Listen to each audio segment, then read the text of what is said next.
docencia e investigación. Estamos aquí para la charla de nuestro compañero Ricardo Monroy Gamboa, que nos va a hablar acerca de una estrategia didáctica para la materia de física moderna. Pues muchas gracias a todos por estar presentes y damos paso a Ricardo. Gracias. Pues muy buenas tardes a todos. Ahí me van diciendo si no se ve la presentación o si tienen algún problema. Creo que somos poquitos. Se puede prestar también para hacer una pues charla, una conversación. Bueno, lo que motiva este día la presentación pues es qué estamos haciendo en el IEMS sobre las enseñanza en relación a la física de partículas. Bueno, pues derivado de la experiencia que algunos tuvimos de participar en la escuela de verano para profesores de física en el CERN, pues se derivaron algunas inquietudes e intereses, sobre todo en relación a cómo presentar este tema con los estudiantes. Y pues bueno, se trata de un tema bastante complejo y pues requiere de una preparación de parte de nosotros, porque en algunos casos, pues, aunque somos físicos, nuestra formación pues se fue a otras áreas o algunos conocen la física nuclear y la física de partículas, y bueno, pues ustedes saben la diversidad que hay en estos campos.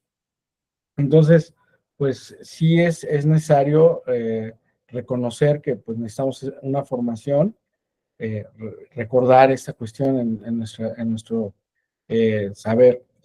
Y bueno, hay muchas investigaciones. Aquí tengo algunas referencias no tan actuales. Por ejemplo, tratando de justificar la pertinencia de la física moderna en el nivel medio superior, pues es que la enseñanza es relativamente reciente, ¿no? Digo, todos venimos enseñando física clásica pues es lo que, de acuerdo a nuestra formación y a nuestra propia experiencia, pues es lo que hemos recibido siempre, ¿no? Entonces, casi la física moderna o la física contemporánea, pues no es un tema que se estudie formalmente más allá de pláticas, conversaciones, o videos o algunas actividades de tipo lúdico que se le propongan a los estudiantes.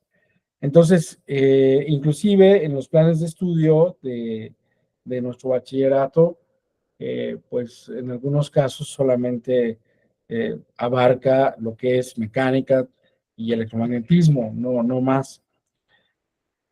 Por fortuna, el IEMS, hasta donde yo he revisado algunos planes de estudio, pues solo somos de los pocos bachilleratos que tenemos la física moderna en el currículo de su plan de estudios, ¿no?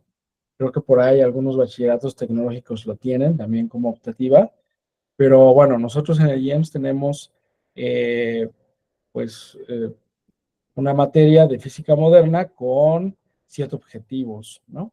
Que también, pues, es un planteamiento bastante amplio y por ende complejo. También se requiere la formación complementaria especializada en la planta docente. Como les decía, muchos profesores también no toman o no brindan estos temas a sus estudiantes por su formación, ¿no? Porque, bueno, pues tienen otros perfiles y algunos, pues en los casos son ingenieros y en algunas ingenierías no se ven los temas de física moderna, ¿no? Entonces, esa es una cuestión por la que no se considera de manera obligatoria esa asignatura, entre otras razones. Bueno, el objetivo general de mi trabajo, pues, es desarrollar e instrumentar una unidad didáctica que proponga un aprendizaje, ¿no? A partir de los análisis y la evaluación de los conceptos de física de partículas en este nivel, que es bastante complejo. Bueno, como les decía hace un momento, la Escuela de Física de Partículas, pues es la base, el antecedente que motiva mi trabajo, porque pues ahí nos dimos cuenta que es un problema mundial. O sea, la enseñanza de la física de partículas no es solamente un problema que se tenga en Latinoamérica, sino también en Estados Unidos, en Europa, que es donde principalmente se genera esta investigación y estos conocimientos, ¿no? Entonces, ellos mismos reconocen que tienen un problema severo en la formación de este nivel de bachillerato, precisamente porque conceptualizar eh, esta problemática, pues representa los problemas que todos padecemos en la enseñanza de la física, ¿no? Entonces, desde interpretar un modelo, desde plantear un problema y seguir un plan didáctico, un plan de clase que implique tomar, bueno, o acciones, ¿verdad? En cuanto a la enseñanza, ¿no? ¿Qué podemos privilegiar más, ¿no? Si es la, la enseñanza conceptual, la enseñanza experimental, la enseñanza de los modelos matemáticos o las representaciones matemáticas, pues son grandes problemas que todos tienen, ¿no? Entonces, por ejemplo, en esta misma referencia, los compañeros con los que compartimos esta escuela, pues también se enfrentan a la idea, por ejemplo, del concepto de la idea previa de qué son las partículas o qué es, cómo ven el concepto de átomo. Entonces el problema se reduce a mencionar todo como que son bolitas o que son objetos tangibles, ¿no? Que tienen inclusive una geometría asociada a lo que nosotros podemos percibir. Digo, eso está claro que es una tendencia mental, natural del propio ser humano, el de tratar de hacer real los objetos, ¿no? Entonces, el origen didáctico de esto, pues es la antropomorfia, ¿no? Entonces, por ejemplo, el concepto de fuerza está ligado a nuestra capacidad de cargar un objeto, pero ese no es el concepto de fuerza en física, ¿no? Entonces, muchos conceptos de las partículas y de la estructura de la materia, pues están asociadas a esta tendencia natural, que no solamente son ideas previas, sino en muchos casos son cuestiones que la experiencia cotidiana, el desarrollo, la curva del aprendizaje de las personas, pues lo idealiza así. Entonces, pues ese es un problema. Y bueno, precisamente en esta investigación en ciencias, nosotros podemos ver que la didáctica de las ciencias implica muchas cosas, ¿no? Desde, podemos centralizar que la didáctica de las ciencias sea para física, para química, para biología, para ciencias de la salud, en fin, pues requiere de lo que muestra aquí en esos circulitos, ¿no? La epistemología, es decir, la explicación de los conceptos, la explicación de las palabras, de los enunciados, que cada materia requiere para manifestar y lograr los aprendizajes. La psicología, pues también vemos que es un problema que representa pues esto como parte de la madurez de la comunidad de estudiantes que estamos tratando, en este caso una población entre 15 y 17 años, pues también tiene esta esfera o este cúmulo de conocimientos y esa es algo que se tiene que considerar, ¿no? Y bueno, las ciencias de la comunicación, o sea, cómo comunicamos esta información, cómo la socializamos y cómo la podemos transmitir. En cuanto a la inteligencia artificial, pues bueno, sabemos que es la nueva tendencia o uno de los nuevos campos de investigación que se están dando en esta, pues como una tendencia mundial y que nosotros como docentes podemos aprovechar para pues usarla como una herramienta, ¿no? Aquí quiero hacer un pequeño paréntesis porque eh, mucho se ha platicado de la inteligencia artificial, sobre esta cuestión de que representa pues una nueva fuente de información para que los estudiantes hagan sus tareas y en algunos casos pues hagan trampa, ¿no? Pero si ustedes dejan un problema, por ejemplo, a mí me pasó hace poco, yo dejé un problema en clase y les pedí que investigaran con la inteligencia artificial el mismo problema. Y resulta que de una población de 20 estudiantes, 25 más o menos que son los que atendemos aquí, muchos de ellos, 5, por ejemplo, traían resultados diferentes, ¿no? Habiendo trabajado con la inteligencia artificial, ¿no? Entonces eso quiere decir que, bueno, nosotros podemos tener resultados distintos y eso es interesante, ¿no? O sea, por ejemplo, con problemas muy probados, muy claros, que los tenemos muy hechos, y que son obviamente nuevos para los estudiantes, pues está claro que si le siguen a la inteligencia artificial pueden aprender erróneamente, ¿no? Y bueno, pues entonces también en este camino de la didáctica de las ciencias, pues encontramos lo que es la pedagogía y la sociología, ¿no? Entonces, esto lo pongo como un marco, eh, el marco que sostiene la enseñanza de la didáctica de las ciencias, ¿no? Y bueno, pues ya nosotros, aquí ya se me movió un poquito, en este mapa lo que ponemos en el centro, pues bueno, son los temas que trabajamos en la educación media superior, por ejemplo, la mecánica cuántica y relatividad y el modelo estándar, ¿no? Entonces, para lograr una docencia, un aprendizaje, pues necesitamos pues estrategias didácticas, recursos de apoyo didáctico, como puede ser software, hardware, que están en desarrollo y es ahí lo que tenemos que platicar, lo que tenemos que desarrollar, ¿no? Y bueno, los modelos matemáticos, pues ahí están, eso siempre van a estar. Los físicos teóricos o los físicos que están en la esfera de la investigación, pues dicen, pues es que esto es muy fácil, nada más se muestra el modelo matemático y cualquiera lo entiende, pero como que esa parte todavía está desvinculada de lo que es la enseñanza en estos niveles, ¿no? O sea, nosotros sabemos los estadios que requiere un ser humano. Bueno, no lo sabíamos o lo estamos aprendiendo con el tiempo para lograr comprender pues todo lo que está englobado aquí, ¿no? Las aplicaciones tecnológicas, pues es algo que también es una tendencia. La nueva escuela requiere o motiva mucho, vincula mucho los conocimientos que se brindan a los estudiantes con aplicaciones, ¿no? Entonces yo recuerdo que pues hace 20 años que yo empezaba con la docencia, había una idea muy clara de que no, que las ciencias como tal se tienen que enseñar aparte de las implicaciones o de las aplicaciones tecnológicas que tengan.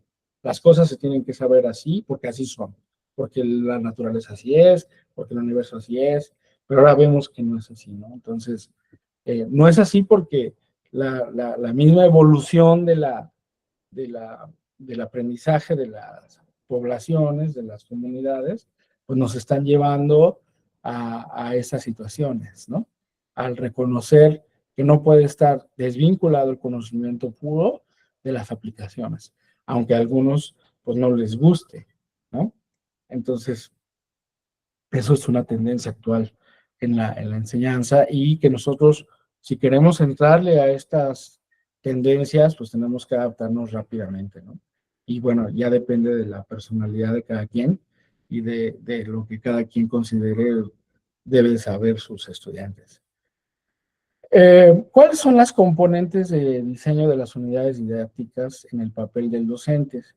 Pues esto ya es viejo, ¿no? Las referencias son pues, viejas de los noventas, pero es curioso que en los noventas pues ya había una corriente muy fuerte que le estaba dando un auge poderosísimo al constructivismo, sobre todo en Europa, en Francia y en España, que siempre han sido, pues, digamos, los grandes teóricos pues ungen estas teorías del constructivismo, que ya son viejas, ¿no? También, porque más bien las compilan y las contextualizan en un ambiente de docencia, de enseñanza, y pues ahí surgen pues estas cuestiones de enseñanza, como son las unidades didácticas y las estrategias didácticas. Entonces, pues todo mundo, si quieres estar en la frontera de la investigación educativa, pues tienes que moverte a estas corrientes, ¿no? Pero no deja de ser interesante y valioso reconocer que, por ejemplo, aunque tienen una componente pedagógica muy fuerte, implica un trabajo doble para los docentes, ¿no? Pero una unidad didáctica pues debe de tener pues análisis científico, análisis didáctico, seleccionar los objetivos, seleccionar las estrategias didácticas y la selección de estrategias de evaluación, ¿no? Son todas las fases que debe de tener una unidad didáctica, por las cuales pues van a pasar los aprendizajes. ¿Alguien tiene una pregunta? No. Bueno, eh, el, el aprendizaje pues siempre ha sido una preocupación en las personas desde hace mucho tiempo, ¿no? Una de ellas, pues, es precisamente esta cuestión de lo que es la pirámide del aprendizaje activo. Por ejemplo, Dale, este es un investigador educativo eh, de los 40, ¿no? Pero fíjense, esta pirámide nos muestra lo que es el aprendizaje pasivo y el aprendizaje activo. La base de la pirámide, pues se muestra que la gente aprende más haciendo, ¿no?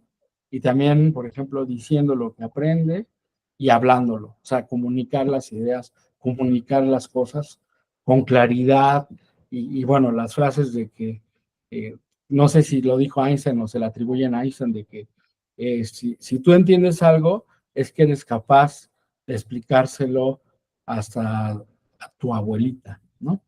Y el aprendizaje pasivo, pues es aquel en el que nosotros leemos, escuchamos y observamos, ¿no? Digo, finalmente, en ninguno de estos casos, pues deja de ser importante para el aprendizaje de las personas, pero pues esta pirámide del aprendizaje activo, pues fue la que promovió la escolástica norteamericana hasta los 60.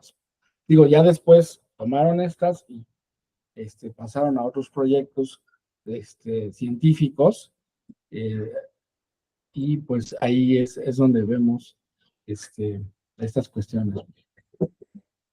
Bueno, las preguntas de investigación para orientar esta unidad didáctica, pues son básicamente tres, digo, pueden ser más, pero son las que estoy investigando. ¿Cómo debemos orientar el aprendizaje de la enseñanza de la física de partículas? Eh, o sea, ¿hacia dónde tendríamos que ir?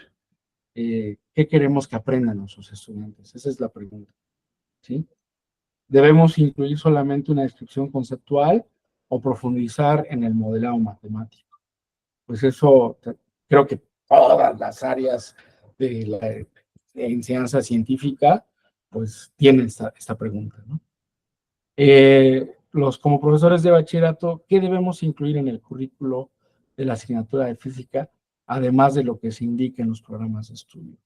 Los programas de estudio pueden ser una buena guía o pueden ser un lastre, porque la gente, eh, si sigue a pie juntillas lo que plantea un plan de estudios, suponiendo que no hay interrupciones y de clases y todo eso, pues es un contenido amplísimo, amplísimo, que ni en una carrera de física logras tener, por ejemplo, ¿no?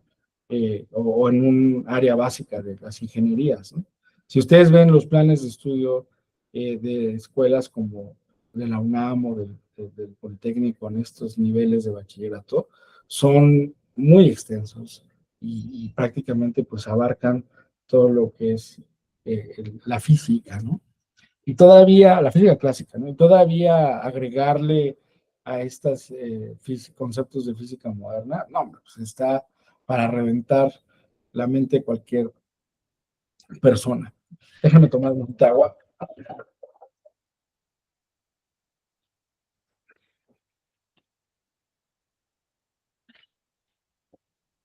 Bien. Bueno, en esta propuesta de unidad didáctica, a mí me gusta mucho, bueno, se tienen que hacer lecturas, ¿no? O sea, plantear lecturas, pero no lecturas tan extensas, o sea, que me dices, me vas a leer el libro del Bosón de Higgs de Herrera Corral, de lunes a viernes y el lunes empezamos. No, no, sino más bien hacer una lectura acompañada y además hacer una lectura de la cronología de los descubrimientos científicos. Entonces, la historia de la ciencia, que también da para un tema de exposición en este coloquio, en este seminario, muy importante, es verdaderamente útil, porque ya se ha comprobado que, pues, si nos vamos por el contenido de los conceptos, por la evolución de las ideas, desde el punto de vista histórico, puede ser provechoso y podemos canalizar un aprendizaje más profundo si logramos enganchar o interesar a los estudiantes en un aspecto que les haya llamado la atención de esta historia de la ciencia.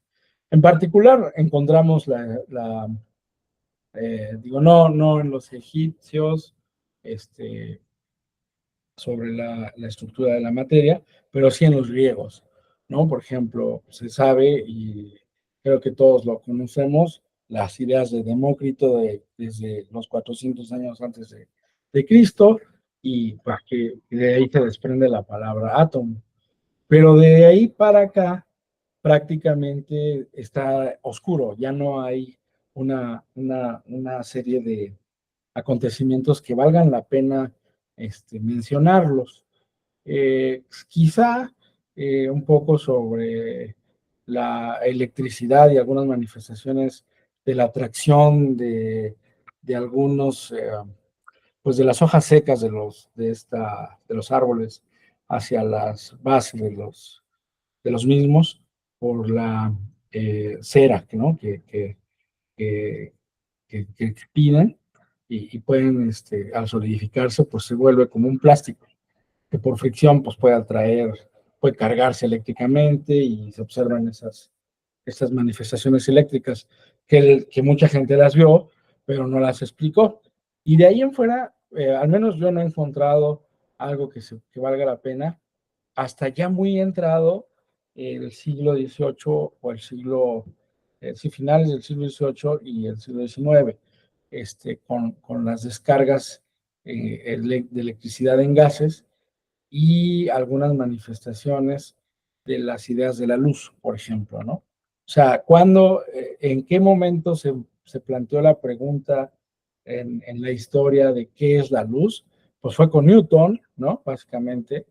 O sea, Galileo hizo experimentos para medir la velocidad de la luz, pero no la exploró más allá de amplificar objetos, ¿no? Como el caso de su telescopio. Y finalmente, pues, ¿a dónde queremos llegar? Que sería en una actividad como la que se está proponiendo, al modelo estándar. O sea, digo, aquí muchos me van a paliar, pues, no, pues imagínate, para llegar a la frontera del conocimiento de la física de partículas, si pues requieres, o sea, ni los investigadores o la gente que se la pasa estudiando años de su vida. Pero más bien, si queremos abordar estos temas desde el punto de vista de la cultura básica, sí los podemos mencionar y la gente sí puede obtener un conocimiento básico de, pues, cómo está estructurado el átomo con base en este modelo estándar. Porque finalmente, inclusive este cartel que yo estoy mostrando, pues es un cartel que no es, a la sazón no se ve algo difícil de leer y de entender, pues bueno, las preguntas que todos los tenemos, que todos nos hacemos sobre, pues qué es la masa, de qué está hecha la materia, qué es la materia oscura en el universo, cómo evoluciona el universo, cuál es el origen de la materia, y en fin, ¿no? O sea, inclusive qué geometría tiene el espacio, o si hay dimensiones. Estas, a estas preguntas, pues es precisamente el objetivo del modelo estándar. Y el modelo estándar precisamente engloba la predicción de Higgs que se hizo, bueno, en los 60, ¿no? Y que, bueno, que es a donde vamos a explorar un poco más adelante. Entonces, otra de las cosas que a mí me gusta mencionarle a los estudiantes en el desarrollo de una unidad didáctica es la sensibilización de los tamaños, de la idea de qué tan grande o qué tan pequeño es el espacio en el que vivimos, ¿no? Entonces, digo, podemos hablar del universo en las escalas macroscópicas, y yo lo hago, ¿no? Por ejemplo, cuando hablo de Newton, o sea, cuando hablamos de física clásica, y hablamos de las interacciones gravitacionales, pues hablamos del espacio y de lo muy grande. Pero he hecho muy poco el ejercicio de hablar hacia lo muy pequeño, hacia el mundo microscópico, ¿no? Entonces, por ejemplo, estas analogías de que cómo es el mundo microscópico, por ejemplo, en una playa típica hay decenas de miles de millones de granos de arena, pero en un solo grano de arena hay tantos átomos como en la playa granos de arena, ¿no? Y eso, pues pone mucho, o sea, pones a pensar a la gente, digo, nadie va a contar cuántos granos hay ni siquiera en la palma de una mano cuando vas a la playa y agarras arenita. No lo vas a hacer, pero sí por lo menos, pues si ya has estado sentado en la playa, te pone en este contexto de, pues cuántos hay, ¿no? Y esa es la idea.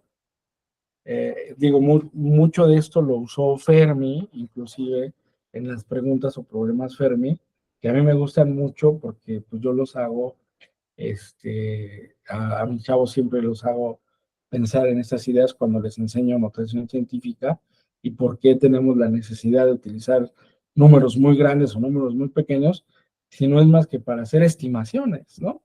De las cantidades y de las cosas y de los objetos que hay en el universo macroscópico como microscópico, y resulta muy útil.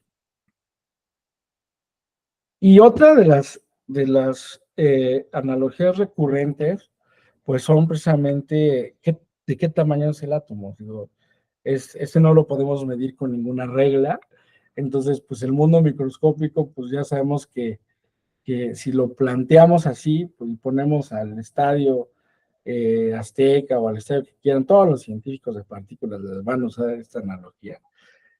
Por ejemplo, dicen, no, pues aquí, si le preguntan a un científico de ciencias nucleares de aquí de la UNAM, les voy a decir, el estadio de CEU, si tú pones el balón en el centro de una cancha de fútbol, pues la primera órbita del electrón pues va a estar donde están las primeras butacas, ¿no? Entonces, la idea es esta, ¿no? O sea, más o menos comparar esas cuestiones y que la gente se dé cuenta de las dimensiones que tienen pues estos objetos microscópicos, ¿no? Y que conste que todavía no hemos definido su forma, su geometría, su carga, vamos, sus propiedades. Bien. Y pues precisamente cómo podemos observar estas estructuras tan pequeñas, pues aquí entran las analogías, pero pues también hay instrumentos que nos permiten hacerlo, ¿no? Entonces yo creo que a los estudiantes sí se les puede hablar, por ejemplo, del espectro electromagnético, una vez que ya declaramos precisamente algunas de las propiedades de la longitud de onda, por ejemplo, qué es la longitud de onda y qué es la frecuencia. Cuando estamos hablando de óptica, precisamente, pues mencionamos el rango en el que puede observar el ojo, pues es un rango que corresponde al espectro electromagnético, pero es muy pequeño, ¿no? O sea, apenas estamos entre los 400 nanómetros y los 700 nanómetros, ¿no? Y de ahí para el real. O sea, algo que también, por ejemplo, es muy recurrido en esta idea de la observación de las cosas muy pequeñas, pues prácticamente lo que podemos ver con un microscopio escolar, pues son las células y las bacterias con las que convivimos todos los días, que tenemos en las manos, las células que se nos caen de la piel cuando nos ponemos crema y etcétera, pues todas esas cuestiones son visibles, ¿no? Y estamos hablando de estructuras que van de un orden de 10 a la menos 5 a 10 a la menos 7 metros, más o menos. O sea, 10 micros. O sea, el orden microscópico todavía lo podemos ver a ojo con un instrumento. Y entonces, pues aquí ya sensibilizas la cuestión de que para observar cierta región del universo o ciertos objetos del universo, pues necesitas instrumentos. Eh, y bueno, pues aquí también se plantea que ya cuando brincamos a estructuras todavía más pequeñas y por ende más complejas como son los átomos, pues ya no vamos a utilizar pues ni siquiera los microscopios, ¿no? Necesitamos utilizar pues ya otros instrumentos todavía más complejos que no los podemos tener en la escuela, pero que existen en algunos laboratorios y esa idea es pues que para estudiar eh, objetos muy pequeños, pues necesitamos instrumentos prácticamente enormes y gigantes, ¿no? Entonces, en este caso, pues aquí se menciona que, pues así como el biólogo utiliza el microscopio para observar el mundo microscópico de las bacterias y de las células, y el astrónomo observacional utiliza los telescopios para ver objetos muy, muy alejados en el universo, pues el físico de partículas, el físico nuclear, pues tiene un acelerador de partículas, ¿no? Entonces requiere de estos instrumentos para acelerar las partículas y además tiene que interactuar, aquí sí está interactuando con las partículas, que los astrónomos no interactúan con nada, nomás captan luz, y los biólogos igualmente, o sea, nada más toman una muestra y la observan, pero aquí sí estamos acelerando las partículas, o sea, las estamos moviendo de alguna manera, esa idea de los conceptos macroscópicos de la electricidad que les enseñamos a los estudiantes de carga eléctrica y que podemos mover una carga eléctrica con un signo positivo o poniéndole un signo contrario y la podemos acelerar si seguimos una secuencia, etcétera, etcétera, etcétera, pues puede resultar interesante. Aunque yo reconozco la complejidad de esto, pero si lo logramos en mencionar, pues, y hacer con algunas actividades, pues puede ser que sí haya un cambio conceptual y un aprendizaje de estas ideas. Aquí lo que sería conveniente mencionar, pues es que para observar cantidades microscópicas, tenemos que controlar variables macroscópicas, ¿no? O la carga eléctrica, o los campos eléctricos y los campos magnéticos. Eso sí los podemos generar y controlar desde afuera. Y todavía para echarle más leña al fuego, pues reconocemos que las unidades de energía que se utilizan en el mundo macroscópico, porque también esa es otra de las cosas que en esta unidad didáctica se está proponiendo, es que, por ejemplo, pues la gente está muy, muy acostumbrada y tiene muy asociada la idea de kilogramo, quizás de Newton, ¿sí? Pero ¿qué otra unidad les gusta que les sea familiar ya a un estudiante de bachillerato en este orden de ideas? Por ejemplo, los newtons, los kilogramos, las longitudes, o sea, unidades de longitud de masa y de tiempo, por ejemplo, que son las que queremos más o menos enseñar en nuestra física. ¿sí? Entonces les enseñamos, cuando hablamos de unidades de longitud, pues les enseñamos la idea del metro, ¿sí? Como unidad fundamental, la idea del kilo también como unidad fundamental, y la idea de segundo, ¿no? Y de ahí se pueden desprender más. Pues si de repente llegas, o sea, por eso se requiere un conocimiento previo, y les dices, bueno, en la física de partículas, ni siquiera los joules son útiles para entender esa idea, pero sí hay que trabajarla, pues, o sea, sí hay que trabajar lo que son las unidades de energía, ¿no? Y entonces, pues bueno, aquí esa cuestión también es complicada, pero se puede, ¿no? Porque finalmente cuando en una nota periodística dicen los investigadores del CERN lograron uh, colisionar dos protones de frente con una energía de 5.5 teraelectronvolts, pues, ¿qué les dice eso? O sea, prácticamente no les dice nada si no conocen las unidades de energía. Sin embargo, hay que llevarlos de la mano para, pues, trabajar y manifestar que esas ideas, pues, estas unidades, sobre todo, pues, son pertinentes en el mundo microscópico, ¿no? Y de alguna manera, pues, ahí están. O sea, se requiere mencionar. Pues la forma en la que se recurre, pues es la idea de, pues, yo si puedo colocar un electrón entre dos placas y les aplico un potencial eléctrico de 1 volt, el electrón va a experimentar un, un electrón volt de energía cinética cuando se atraviesa por este campo eléctrico, ¿no? De 1 volt. Eh, Ahí vemos la necesidad, pues, de que ya tengan una estructura de lo que es la electricidad, ¿no? Por lo menos cuál es la unidad fundamental de carga, un poco sobre qué es el campo eléctrico, pero sobre esos dos se construye prácticamente la aceleración de partículas, o sea, la fuerza de Lorentz. Pero la fuerza de Lorentz no la vemos en física 2 ni siquiera, ¿no? O sea, yo nunca la he visto, así como voy a plantear una clase de la fuerza de Lorentz, pues no, porque, pues, bueno, digo, se puede plantear como un ejercicio, multiplicar la carga, la carga por el voltaje, por el campo magnético, pero fíjense, son tres cantidades que requieren conocimientos previos para saber de qué se trata la fuerza de Lorentz. Y en este mismo orden de ideas, la idea de acelerar, o sea, cómo podemos acelerar partículas cargadas, pues es lo que les vengo diciendo, ¿no? O sea, si nosotros sometemos una partícula cargada a una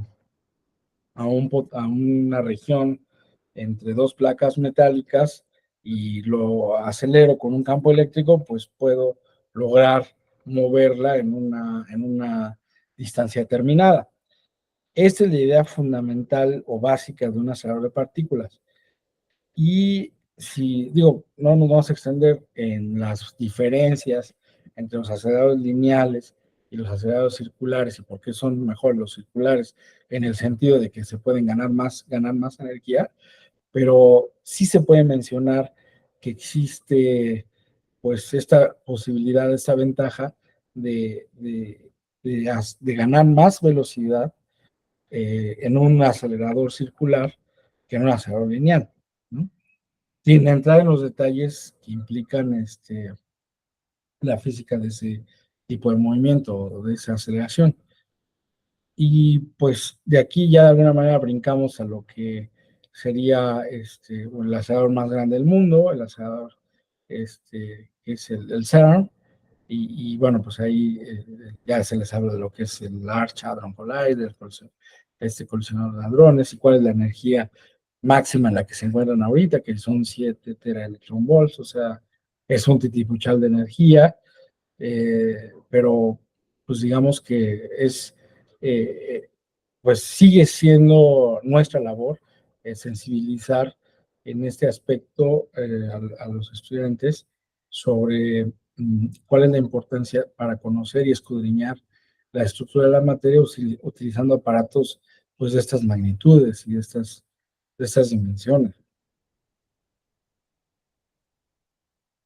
Y bueno, pues palabras más, palabras menos, rollo conceptual, rollo físico que ustedes quieran mencionar, pues se puede trabajar, ¿no? O sea, hay gente que dice, bueno, yo voy a trabajar el acelerador Van der Graaf, el tubo de Cookson-Walton, pues de dónde viene eh, el sincrotrón, por ejemplo, que ya en mi opinión, pues son aparatos muy complejos y la física es compleja en ese sentido. Yo nada más me quedo en lo que les acabo de mencionar y pues bueno, aquí ya vienen las actividades que se pueden hacer con los estudiantes de prepa. Eh, no hay mucho, o sea, no hay mucho que hacer, por eso es un campo abierto. O sea, sí es mucho para las clases, para la docencia con los estudiantes, pero en nuestra ambición de la docencia, pues a ti te gustaría hacer experimentos quizás más elaborados, ¿no?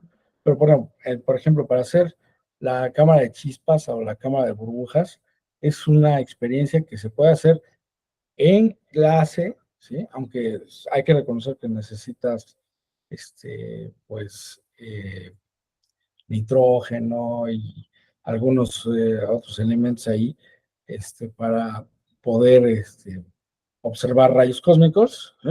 Nada más, no mides nada, simplemente mencionar que por ahí pasó o dejar un trazo en estas cámaras de burbujas, pero también, por ejemplo, se mencionaba que ya con un poco más pues de esfuerzo, de dinero, se puede hacer una cámara multialámbrica. Eso ya también es un poco más complicado, pero así que alguien que se proponga, pues a lo mejor conseguir un D-Ward, una caja de acrílico, alcohol isopropílico y crear este ambiente frío y tratar de capturar trazas de rayos cósmicos, pues eso es muy ilustrativo, es muy interesante, ¿no? Para detectar, o sea, para observar rayos cósmicos.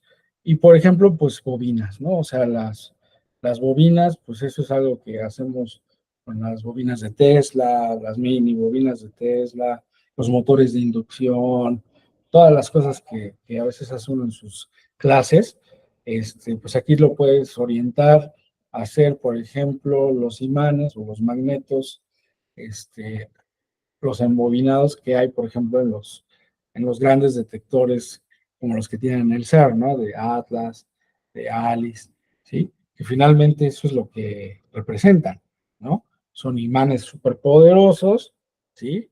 Que en lugar de utilizar alambre de cobre, pues, utilizan materiales superconductores, pero la idea fundamental, pues yo creo que la puedes materializar y visibilizar con un modelito, como es algo que se representa en estas figuras, que son las que hicimos, bueno, en estas fotos, que son de las que pudimos ver en el CERN. Y también, pues, preguntarle a los expertos, ¿no? O sea, ahí ese John Ellis, pues, es una personalidad del CERN y del mundo de la física de partículas, pues uno de los cuates que siempre está abierto a responder cuestiones y a través de videoconferencias o de correos, tratar de dar una explicación pues de lo que ocurre en el mundo de los átomos y del modelo estándar, y pues ahí se menciona. Y sin ir tan lejos, también, por ejemplo, aquí en el CERN, digo, en el Instituto de Ciencias Nucleares, pues nos han abierto mucho las puertas con la masterclass de física para nuestros estudiantes. Y realmente ha sido, bueno, hay los muchachos que han tenido la oportunidad de participar en estas experiencias, pues les resulta muy motivador, les resulta muy interesante y muchos de ellos pues sí se animan a seguir con este aprendizaje y seguir yendo al instituto, pero al ir a estos laboratorios pues ven en carne propia precisamente la complejidad de lo que son los instrumentos para ver el mundo de las partículas actualmente. Y ahí pues la gente siempre está dispuesta a mostrar, ayudar, a explicar, y pues también las preguntas más fundamentales pues los meten en serios problemas, ¿no? El otro día estaba viendo un video que le preguntaban al Cuvier, en 5 minutos explícame la teoría de la relatividad. ¿Cómo que en 5 minutos? No, pues si tiene toda su vida el señor estudiándola, ¿cómo la va a explicar en 5 minutos? O sea, en esta inmediatez del mundo en el que viven nuestros estudiantes y esta realidad en la que experimentan todas estas cuestiones, pues uno se da cuenta que el estudio de grandes temas, pues no es inmediato, ¿no? Es loable, pero con un tiempo razonable. Y bueno, ya les decía yo, la masterclass de ciencias nucleares. Aquí los estudiantes muestran, conocen los fotomultiplicadores, conocen las instalaciones, y les digo, pues ahí van y participan y les gusta ir. Entonces, en este contexto, pues las unidades didácticas, pues todas tienen esa estructura, ¿no?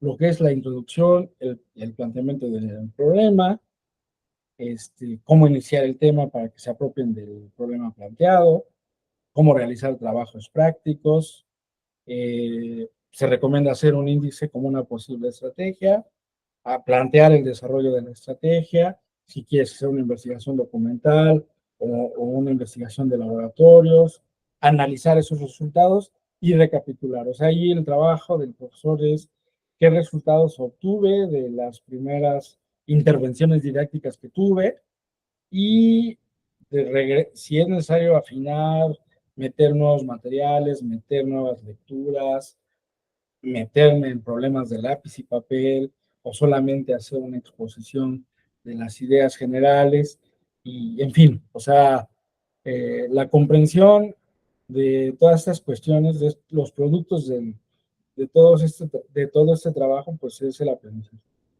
¿no? Entonces, la evaluación quizás es lo más difícil porque cuando planteé las preguntas en un principio es, ¿qué queremos que nuestros estudiantes aprendan de esto, ¿no? Que comprendan el modelo estándar de las partículas en un año. O sea, necesitamos un año, necesitamos 2 semestres y trabajar con un estudiante que esté comprometido y que esté dispuesto a estarle macheteando 3 veces a la semana durante 2 semestres, ¿no? Por ejemplo. Pero si dices nada más es cuestión de mencionarlo en un curso, pues ese curso que esté bien trabajadito, bien planeado, que nada más me agarre a trabajar por lo menos 2 objetivos, porque por ejemplo física moderna con los 7 que tiene, o sea, el primer objetivo es teoría de la relatividad general y especial, no, o sea, espérenme tantito, no sé, eso no se ve en 2 semanas, o sea, en 10 horas, sino más bien seleccionar algunos contenidos que se puedan trabajar con los estudiantes en esa estructura. Pero la unidad didáctica nos va a ayudar a guiarnos y no a dispersarnos y no a trabajar con base en ocurrencias, ¿no? También seleccionar los nuevos materiales, los libros, por ejemplo, los autores actuales. Estaba yo revisando el libro de Hewitt, qué es lo que tiene actualmente sobre física moderna. Tiene bastante. O sea, sí se asemeja a lo que uno puede escuchar en una conferencia con los investigadores actualmente, ¿no? Pero hay otros libros que ya se quedaron con física muy vieja, ¿no? Y eso ya, bueno, física vieja de los 80, ¿no? O sea, antes del descubrimiento del bosón de Higgs, pero el bosón de Higgs, el descubrimiento del bosón de Higgs cambió el paradigma, entonces se generaron nuevos materiales. Entonces, para terminar, pues bueno, la enseñanza de la estructura de la materia en el nivel medio superior, pues es un reto, porque prácticamente queremos enseñar algo que es invisible y no es tangible a nuestros sentidos, ¿no? Se requiere de imaginarse a la naturaleza, o sea, tomar un pedazo, una porción del universo y, pues lo voy a estudiar aquí, ¿no? Lo voy a modelar, lo voy a tener en un laboratorio, asignarle variables, y poder hacer predicciones, pues bueno, esa es la idea. Y trabajar sobre los modelos existentes a los modelos de enseñanza que hay y también proponer los nuestros, ¿no? O sea, por ejemplo, si un libro, todos los libros empiezan con que la estructura de la materia, pues los ladrillos del universo, y tratan de utilizar esas estrategias, pues nosotros podemos trabajar de acuerdo con la población que tenemos, ¿no? Tenemos chicos de Iztapalapa que pues a lo mejor tienen alguna inquietud, o sea, realmente los estudiantes de las poblaciones que atendemos tienen una visión de las cosas muy diferentes, ¿no? En Milpalta, cómo ven la materia en Beca Ranza o en GAM 1, en fin, o sea, aunque nosotros sabemos que solamente hay una forma de modelarla, pero digamos, encontrar la motivación para que los estudiantes se acerquen a estas ideas. Y, como les decía, las unidades didácticas son una guía de referencia para apoyarnos en un tema complejo, ¿no? O sea, puede ser cualquier tema, ¿no? Y los resultados no se ven en el corto plazo, por eso se requiere de tiempo y paciencia. Y bueno, pues aquí les terminaría yo, abriría el espacio para que ustedes preguntaran o hicieran comentarios, pues saber en qué podemos mejorar, en qué podemos seguir trabajando y pues ahí, como ven, gracias. Bravo, muchas gracias, Ricardo. Pues vamos a ver si hay alguna pregunta, algún comentario.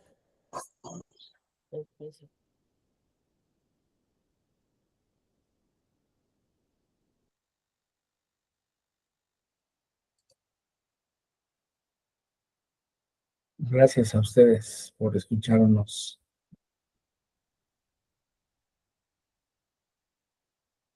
Ya se juntó una bandita de 10, pero pues, Por el chat, José Jaimes dice muchas gracias, Ricardo. Buenas tardes. buenas tardes, de nada.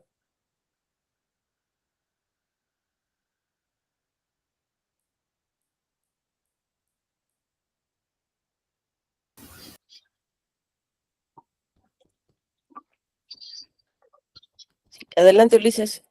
Venga. ¿Sí me escuchan? Sí, Ah, muy bien. Bueno, gracias, Ricardo, por siempre, compartirnos, tu visión, tus experiencias, la práctica también que haces en la docencia. Pues, tengo como una pregunta, si en el CER, en estos talleres a los que han ido, han propuesto actividades más específicas, ¿no? Digamos como un banco, ¿cómo se le llamaría? Un grupo de actividades para realizar con los estudiantes. Entiendo pues que hay mucho como de actualización, cursos para profes que nunca han estado en contacto con temas de física modernas o física contemporánea. Pero sí proponen actividades específicas para los estudiantes y si se pueden localizar en algún lado. Esa es como mi pregunta. pues hay cosas aisladas, Ulises, o sea, no hay que tú digas unidades didácticas desarrolladas sobre temas específicos, no lo hay, o sea, sobre este tema en particular no lo hay, por eso es una área nueva, porque por ejemplo, les decía yo, la fuerza de Lorentz, la gente que da va a hablar de aceleradores de partículas, parte de esta idea de la fuerza de Lorentz, y ahí sí puedes encontrar, ¿no?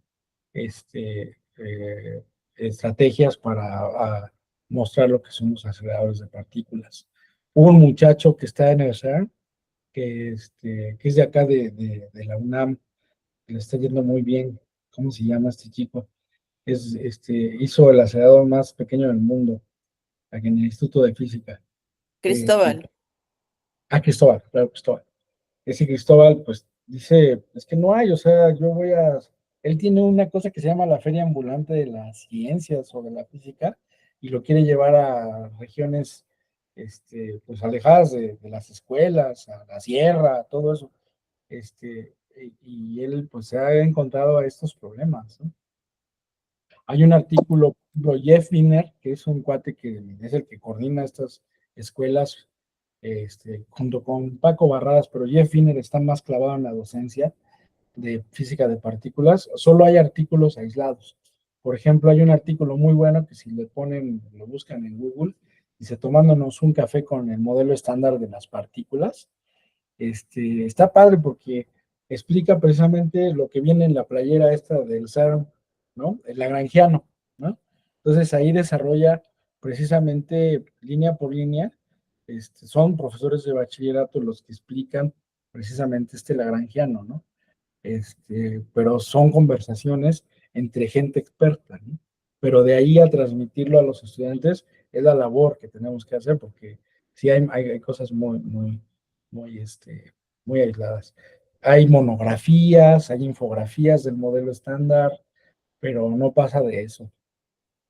Gracias. Sí, es que, perdón por participar otra vez. Decía que algunos de nosotros hemos participado en estas escuelas de verano del Instituto Brasileiro creo que sí es de pesquisas físicas, no me acuerdo exactamente el Ah, nombre. ah, Y ahí sí hay actividades que están destinadas para estudiantes. Ya habrá que valorarlas mucho, pero en principio la escuela, aunque es para profes, los talleres, uno participa y todo, se espera que después se reproduzcan, ¿no? A los estudiantes, se lleven, se adapten, se apliquen con adaptaciones a los estudiantes, claro. Entonces, sería bueno socializar esas con las que ya algunas conocemos y algunas ya también se han aplicado. Sería bueno para conocerlas, ¿no? Para que el resto de la comunidad, y sobre todo la gente que ha ido al CERN, las conozca y vea cómo son buenas ideas. Yo creo que algunas de ellas son bastante buenas ideas para llevar a cabo en los estudiantes. Y son para el aula, ni siquiera son para un super laboratorio o necesitamos meses para desarrollar un super experimento, sino que son cosas que se pueden llevar al aula. Requiere mucho trabajo, ya habrá manera propondremos, hay una propuesta, tenemos una propuesta de justamente trabajarlas en las jornadas académicas de física para que las conozcan y también para que sirvan como actualización docente, ¿no? Justamente. Luego, pues les compartiremos eso. gracias, está muy bien. Gracias a ti. Gracias, Uli. Creo que la diferencia básica es justo eso que decías, que los brasileños están como enfocados en los estudiantes y la escuela de profesores en el CERN es como de actualización hacia los profes. O sea, necesitas saber física bastante elevada para poder entender los cursos que se dan en el CERN. Y los del Instituto Pi, pues es todo lo contrario, ¿no? La idea es que son profesores de secundaria que en realidad no ven física moderna en sus temas, pero que necesitan ese tipo de actualización. Bueno, Ricardo Velasco Chávez comenta, es interesante la forma en cómo has experimentado la forma de abordar esta materia optativa, difícil si las comparas con las herramientas de todo tipo que se tienen para física 1 y 2. ¿Qué materiales piensas que serían buenos en el laboratorio que puedan ser viables de conseguir? ¿Has usado animaciones o simulaciones en física moderna? Gracias por compartir tu experiencia. Hola, tocayo. Pues sí, mira, los materiales para la primera pregunta, algo que puede funcionar es hacer bobinas, o sea, la interacción de los campos magnéticos, por ejemplo, mini bobinas de Tesla, motores de inducción, que ahí puedas ver, ahí se puede ver la fuerza de Lorentz, por ejemplo, ¿no? Si ya un experimento bonito pudiera ser hacer un tubo, un tubo de electrones, por ejemplo, tener un emisión de electrones, o sea, con un fotocátodo, y entonces, bueno, como la Cruz de Malta o estos tubos, no sé si en su plantel lo tengan, pero la Cruz de Malta cuando le acercas campos magnéticos, pues tienes ahí un flujo de electrones, una nube de electrones, y le acercas, o con la misma bobina de Tesla, de estas grandototas de bobinas de inducción, puedes sacar chispazos y someterlos a campos magnéticos, ves la desviación, o sea, ahí ya estás viendo, digo, de manera muy espectacular y rudimentaria, porque digo, medir ahí está difícil las cosas, pero sí se puede ver esto con bobinas y es algo que aquí hemos hecho en la B Carranza, ¿no? En bobinados, en mini bobinas de Tesla. Y las simulaciones, pues el Physics Toolbox, yo lo he usado los de celular, pero no traen muchas de física moderna, ¿no? Y también, como dice Maya, ya tienes que saber física para usar algunas simulaciones. Eso es algo que tiene un problema, porque para usar las simulaciones primero tienes que enseñar física.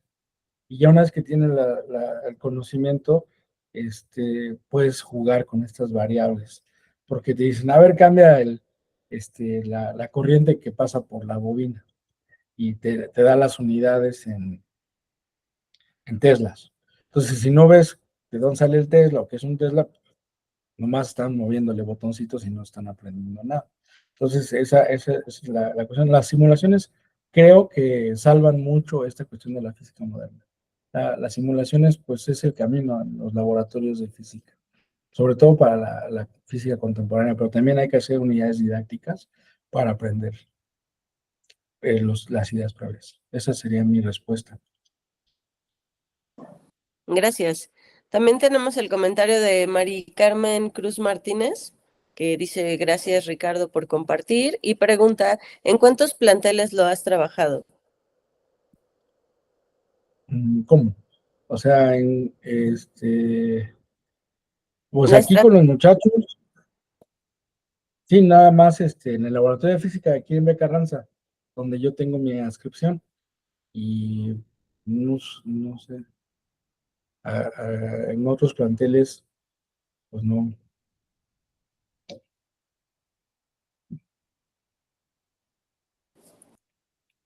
Ok, pues Así entendí. muchísimas gracias. Sí, sí, pues creo que fue eso. Pues no sé si alguien más tenga algún comentario, alguna pregunta.